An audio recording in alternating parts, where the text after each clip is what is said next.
19 ఏళ్ల సమయం, ముగ్గురు ముఖ్యమంత్రులు, 4 సార్లు శంకుస్థాపనలు. పేర్లు మారాయి, యాజమాన్యాలు మారాయి. కానీ పునాదిరాయి తప్ప మరో అడుగు పడలేదు. మొత్తంగా కడప స్టీల్ ప్లాంట్ నిర్మాణం ఏమాత్రం ముందుకు సాగలేదు. అందుకు కారణం ఓట్ల రాజకీయం, ప్రజల్ని మభ్యపెట్టడం, చిత్తశుద్ధి లేకపోవడం. ఇదిగో పునాదిరాయ్, అదుగో ఉక్కు ఫ్యాక్టరీ అని తండ్రి కొడుకులు ప్రజల్ని భ్రమల్లో ఉంచేశారు. గాల్లో మెడల్ చూపించి నిండా ముంచేశారు. కానీ ఈసారి మాత్రం ఆ కలలు నెరవేరబోతున్నాయి.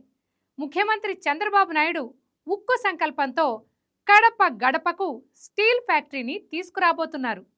సీమవాసుల చిరకాల స్వప్నంగా మారిన ఉక్కు కర్మాగారాన్ని పట్టు వదలని విక్రమార్కుల్లా సాధించి చూపించారు.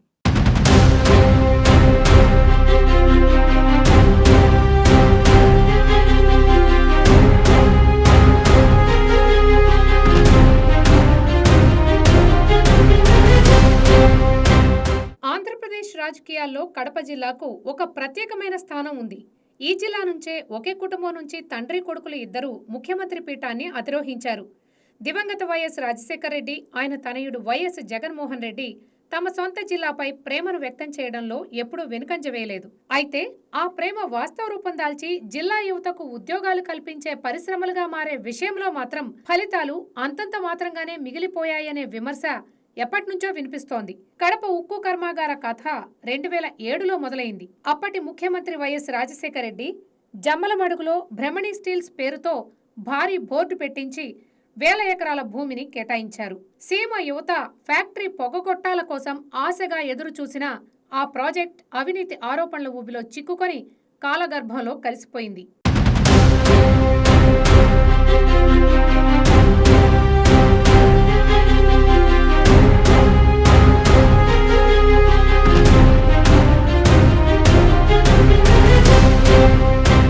ఆంధ్రప్రదేశ్ విభజన తర్వాత రాష్ట్రానికి ఇచ్చిన హామీలో భాగంగా ఉక్కు కర్మాగారం కోసం ఎదురు చూపులు కొనసాగాయి. కేంద్రం నుంచి సానుకూల స్పందన రాకపోవడంతో అప్పటి ముఖ్యమంత్రి చంద్రబాబు నాయుడు స్వయంగా చొరవ తీసుకుని అక్కడ శంకుస్థాపన చేసి ప్రాజెక్టుకు ఊపిరి పోసేందుకు ప్రయత్నించారు. 2019లో అధికారంలోకి వచ్చిన వైఎస్ జగన్మోహన్ రెడ్డి పాత స్థలాన్ని మార్చి ఏపీ హైగ్రేడ్ స్టీల్స్ పేరుతో కొత్తగా పునాదిరాయి వేశారు. అయితే 3 ఏళ్లు గడిచినా అక్కడ నిర్మాణ పనులు ప్రారంభం కాలేదు. దీంతో ఎన్నికలకు ముందు 2023లో మళ్లీ అదే స్థలానికి వెళ్లి బోర్డు మార్చి రెండోసారి శంకుస్థాపన చేయాల్సి వచ్చింది.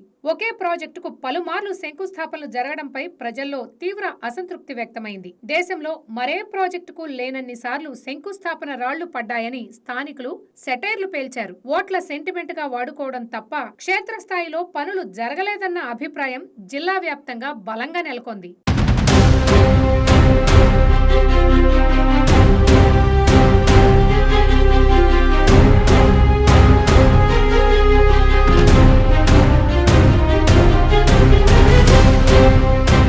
కడప ఉక్కు కర్మాగారం అంటే రాయలసీమకు అది కేవలం పరిశ్రమ కాదు, ఆత్మ గౌరవం.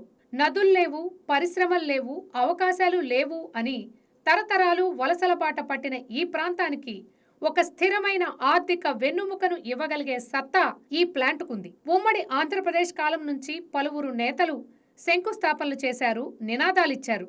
కానీ క్షేత్రస్థాయిలో ఇటుక కూడా వేయలేదు. వైసీపీ ప్రభుత్వ హయాంలో అప్పటి జగన్ భూమి పూజ చేసి ఇదిగో అదిగో అంటూ ఊరించారు. కానీ పనులు మాత్రం సాగలేదు. కానీ కూటమి ప్రభుత్వం అధికారంలోకి వచ్చాక సీఎం చంద్రబాబు నాయుడు సీరియస్ గా JSW కంపెనీతో సంప్రదింపులు జరిపారు. సాంకేతికత, న్యాయపరమైన అడ్డంకులను తొలగించారు. ఈ క్రమంలో ఏపీ IIC ఆధ్వర్యంలోని వైఎస్ఆర్ స్టీల్ కార్పొరేషన్ నుంచి JSW సంస్థకు 1100 ఎకరాల భూమిని అధికారికంగా బదిలీ చేస్తూ ఒప్పందం పూర్తయింది. పరిశ్రమకు అత్యంత కీలకమైన నీటి అవసరాల కోసం గండికోట జలాశయం నుంచి పైప్లైన్ ద్వారా నీటిని సరఫరా చేయాలని ప్రభుత్వం నిర్ణయించింది. ఇప్పుడు పునాదిరాయి పడి పురోగమించే సమయం వచ్చింది.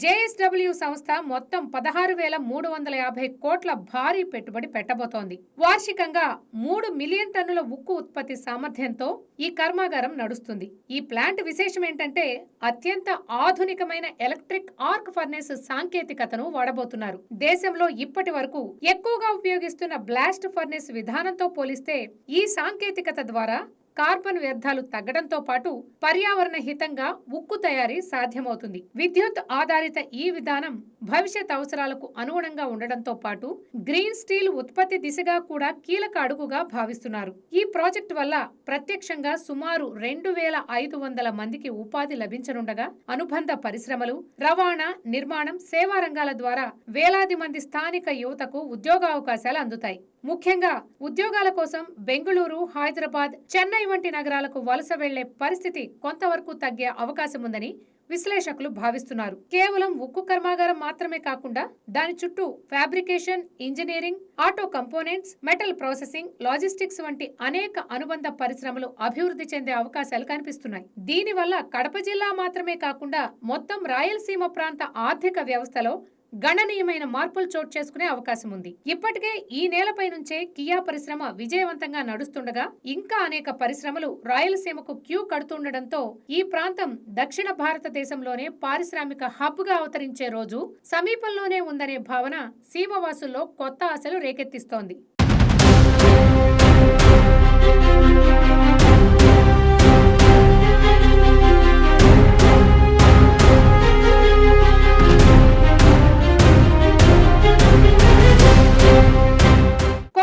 ఇండస్ట్రియల్ ఏరియాతో రాయలసీమ చరిత్ర భిన్నమైన మలుపులు తిరిగింది. గతంలో కేవలం చిన్నపాటి ఎలక్ట్రానిక్ షెడ్ల నిర్మాణానికే పరిమితమైన ఈ ప్రాంతం సీఎం చంద్రబాబు చొరవతో జాతీయ స్థాయి పారిశ్రామిక కారిడార్లో భాగంగా మారింది. ప్రధానమంత్రి నరేంద్ర మోదీ, సీఎం చంద్రబాబు నాయుడు కలిసి national industrial corridor development programme కింద 2,136 కోట్లతో కొప్పర్తిని గ్రీన్ ఫీల్డ్ స్మార్ట్ నోడ్ గా విస్తరించేందుకు పునాది వేశారు. గ్లోబల్ మాస్టర్ డెవలపర్ ఆధ్వర్యంలో కోర్ ఇంజనీరింగ్, హెవీ ఎలక్ట్రానిక్స్ తయారీ కోసం ప్రత్యేకంగా 100 ఎకరాల ఇండస్ట్రియల్ క్లస్టర్ పార్క్ సిద్ధమవుతోంది. ఉత్పత్తులను నేరుగా పోర్ట్లకు అనుసంధానించేందుకు railway logistic line, Kopparthi rail cargo terminal నిర్మాణం వేగంగా సాగుతోంది.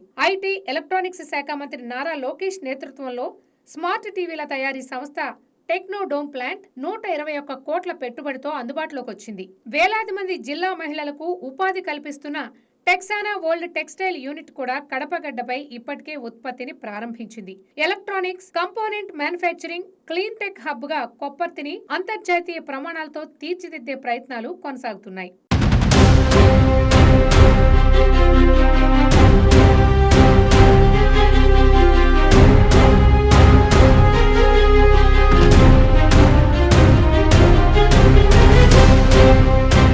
పరిశ్రమల అభివృద్ధితో పాటు కడప జిల్లా సహజ సౌందర్యం, చారిత్రక వైభవాన్ని ప్రపంచానికి పరిచయం చేసేందుకు గండికోట పరిసరాలను పర్యాటక కేంద్రంగా తీర్చిదిద్దే ప్రయత్నాలు జరుగుతున్నాయి. రాష్ట్ర విభజన తర్వాత ఆంధ్రప్రదేశ్ కు అధికారిక శ్రీరామనవమి వేడుకల వేదికగా ఒంటిమిట్ట కోదండరామస్వామి ఆలయాన్ని ప్రకటించడం ద్వారా ఈ ప్రాంత ఆధ్యాత్మిక ప్రాధాన్యతను పునరుద్ధరించారు. 100 కోట్ల బడ్జెట్ తో ఒంటిమిట్ట ఆలయాన్ని పర్యాటక ఆధ్యాత్మిక కేంద్రంగా అభివృద్ధి చేశారు. శ్రీరాముడి కళ్యాణానికి ముత్యాల తలంబ్రాలు సమర్పించే సాంప్రదాయాన్ని పునరుద్ధరించడంతో పాటు ఆలయ ప్రాంగణ విస్తరణ, యాత్రికులకు ఆధునిక సదుపాయాల కల్పన ద్వారా ఒంటిమిట్టను దక్షిణ అయోధ్యగా తీర్చిదిద్దే దిశగా అడుగులు పడుతున్నాయి. ఒకప్పుడు నీటి కొరతతో అల్లాడిన కరువు ప్రాంతంగా పేరుగాంచిన ఈ నేల ఇప్పుడు రాయలసీమ హార్టికల్చర్ హబ్ లో భాగంగా మారింది. పాఠశాలల్లో పిల్లలకు నాణ్యమైన భోజనం అందించే స్మార్ట్ కిచెన్ విధానం ద్వారా జిల్లా రాష్ట్రానికే ఆదర్శంగా నిలుస్తోంది. కొప్పర్తి ద్వారా మొబైల్ ఫోన్లు, టీవీలు, వస్త్రాలు వంటి ఉత్పత్తులను అందిస్తూ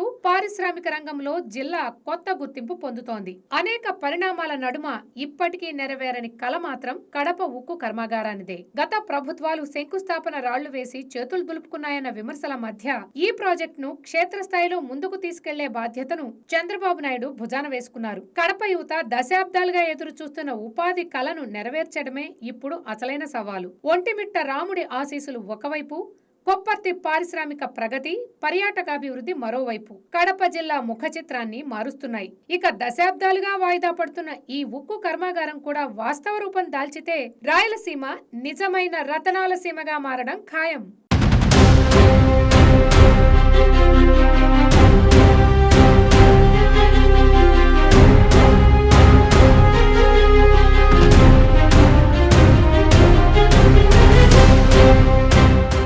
గత ప్రభుత్వాలు శంకుస్థాపన రాళ్లు వేసి చేతులు దులుపుకున్నాయన్న విమర్శల మధ్య ఈ ప్రాజెక్టును ముందుకు తీసుకెళ్లే బాధ్యతను చంద్రబాబు నాయుడు భుజాన వేసుకున్నారు. నిర్మాణ పనులు ఎలాంటి ఆటంకాలు లేకుండా సాగేందుకు ప్రభుత్వం ముందుగానే అవసరమైన ఏర్పాట్లు చేసింది. విద్యుత్, నీటి సరఫరా, రహదారులు వంటి కీలక మౌలిక సదుపాయాలను సిద్ధం చేసిన తర్వాతే పనులు ప్రారంభిస్తున్నారు.